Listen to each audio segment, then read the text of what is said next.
Hi friends, ఈ మధ్య release అయిన సుహాస్, విరాజ్ మరియు రుహానీ మరియు కేర్ ఆఫ్ కంచరపాలెం ఫేమ్ ఉన్న కార్తిక్, వీళ్ళ నలుగురు కలిసి నటించిన శ్రీరంగ నీతులు సినిమా రివ్యూ గురించి స్టోరీ డీకోడ్ చేసే ప్రయత్నం ఈ వీడియోలో చేద్దాం. సుహాస్ ఈ మధ్య వచ్చే కాలంలో చాలా ఫాస్ట్గా మూవీస్ చేస్తున్నాడు. అందులో వచ్చిన మూవీయే శ్రీరంగ నీతులు. కథ విషయానికి వస్తే, ఈ శ్రీరంగ నీతులు కథ సినిమాలో 3 డిఫరెంట్ స్టోరీస్ ప్యారలల్గా నడుస్తూ ఉంటాయి. ఓవరాల్గా ఈ సినిమా ఒక 2 రోజులు 3 రోజుల టోటల్ టైంలోనే జరుగుతూ ఉంటుంది. మరి విరాజ్ శర్మ మరియు రుహానీ స్టోరీ ఎన్ని రోజులు నడుస్తుందో తెలియదు, కానీ 3 అయితే ప్యారలల్గా నడుస్తూ ఉంటాయి. మొదటగా సుహాస్ స్టోరీ మొదలు పెడదాం. సుహాస్ కాలేజ్ అయిపోయి ఒక నార్మల్ మిడిల్ క్లాస్ ఇంట్లో ఉంటూ ఉంటాడు. మరి జాబ్ సర్చ్లో ఉంటాడో ఏం చేస్తాడో తెలియదు, కానీ ఫ్రెండ్స్ని తీసుకొని వాళ్ళ కాలనీలో ఉండే ఒక పెద్ద ప్లే గ్రౌండ్లో అక్కడున్న ఆ కాలనీ సెలబ్రిటీస్ అందరితో కలిపి ఒక పెద్ద ఫ్లెక్సీ చేయాలని, ఆ ఫ్లెక్సీలో వాళ్ళ ఫోటోలు పెట్టుకోవాలని ఇతనికి కోరిక. కానీ ఇతనికి ఆపోజిట్ గ్యాంగ్ ఒక 10 మంది ఉంటారు. వాళ్ళు ఇతను చేసే ప్రతి ప్రయత్నాన్ని బెడిసి కొడుతూ ఆ ఫ్లెక్సీని ఎలా అయినా పెట్టనీయకుండా చేయాలని వాళ్ళ ప్రయత్నం. ఆ ఫ్లెక్సీ అయితే చేయిస్తాడు, కానీ కనీసం ఆ ఫ్లెక్సీకి కావాల్సిన డబ్బులు కూడా సుహాస్ దగ్గర ఉండవు. సో ఒకరోజు ఏదో ఈవెంట్ కోసం, దసరా ఈవెంట్ అనుకుంటా, ఒక పెద్ద ఫ్లెక్సీ అయితే తయారు చేస్తాడు, కానీ దాని డబ్బులు కట్టడు.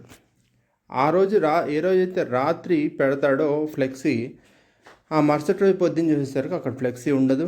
మరి ఆ ఫ్లెక్సీ ఏమైంది అని వెతుకులాడుతూ చివరికి మళ్ళీ ఇంకో ఫ్లెక్సీ చేయించుకుందామని అనుకుంటే పాత బాకీలన్నీ కలిపి 20,000 కట్టాలని, ఆ 20,000 కోసం ఇంట్లో అడగటం, వాళ్ళ ఇంట్లో వాళ్ళు ఇవ్వటం తోటి లాస్ట్కి ఆ ఫ్లెక్సీ తయారు చేద్దాం అనుకుంటాడు. కానీ ఇంతకుముందు ఇచ్చిన ఫ్లెక్సీ ఏమైందా అని వెతకగా ఒక చెత్త కుప్ప దగ్గర ఒక పిచ్చతను ఆ ఫ్లెక్సీని కట్టుకొని ఉంటాడు.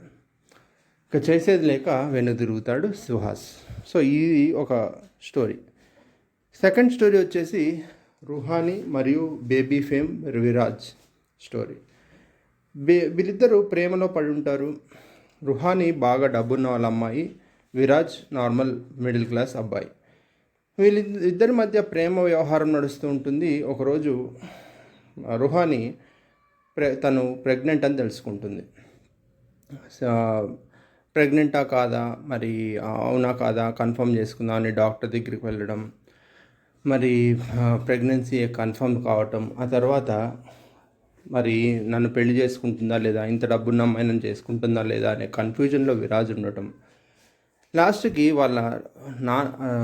రుహానీ వాళ్ళ నాన్నగారు చూసిన అబ్బాయి శ్రీనివాస్ అవసరాలని కలవటం, అతన్ని నువ్వు వదిలేయచ్చు కదా అమ్మాయిని, మేమిద్దరం ప్రేమించుకున్నా అని చెప్పటం, అతను నేనైతే వదలను, మీ ఇష్టం అని చెప్పటం. ఆ తర్వాత వీళ్ళిద్దరు కలిపి ఆర్య సమాజ్లో పెళ్లి చేసుకుందామని ఒక స్లాట్ తీసుకోవటం, కానీ ఆ టైంకి పెళ్లి చేసుకోవాలని నేను డ్రాప్ అవటం. ఒక పక్క నేను ప్రెగ్నెంట్ అయ్యాను కదా, ఇతన్నే పెళ్లి చేసుకుంటే నా భవిష్యత్తు ఎలా ఉంటుంది అనే కన్ఫ్యూజన్లో రుహానీ ఉంటే, నేను ఇంత డబ్బున్న అమ్మాయిని నేను పెళ్లి చేసుకుంటానా, అసలు ఈ అమ్మాయి నన్ను పెళ్లి చేసుకుంటుందా అనే కన్ఫ్యూజన్లో విరాజ్ ఉంటాడు. సో వీళ్ళిద్దరూ లాస్ట్కి ఏం జరుగుతుందా అనే స్టోరీని డ్రాగ్ చేస్తూ ఉంటాడు డైరెక్టర్. థర్డ్ స్టోరీ వచ్చేసి కేర్ ఆఫ్ కంచరపాలెం గడ్డమ్మతను ఉంటాడు కదా, కార్తీక్ రత్నం.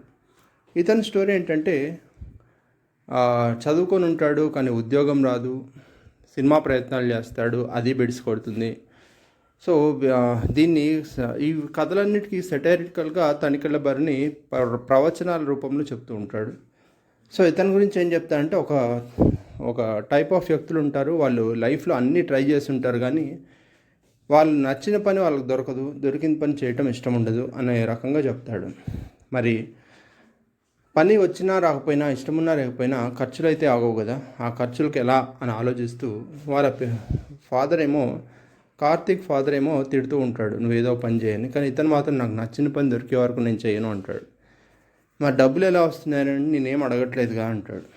తీరా డబ్బులు ఎలా వస్తున్నాయని ఆలోచిస్తే వీళ్ళ మేడ పైన చిన్న చిన్న గంజాయి మొక్కలు వేసి పెంచుకుంటూ ఉంటాడు. ఆ గంజాయి మొక్కలే అనే సంగతి వాళ్ళ ఇంట్లో ఫాదర్కి కానీ వాళ్ళ తమ్ముడికి కానీ తెలియదు. ఒకరోజు సెల్ఫీ పిచ్చున్న కార్తీక్ తమ్ముడు ఫేస్బుక్లో ఈ గంజాయి మొక్కలతోటి బ్యాక్గ్రౌండ్ తోటి ఒక ఫోటో పెట్టి #గ్రీన్ హౌస్ అని #గ్రీన్ ఎన్విరాన్మెంట్ అని ఏదో పెడతాడు.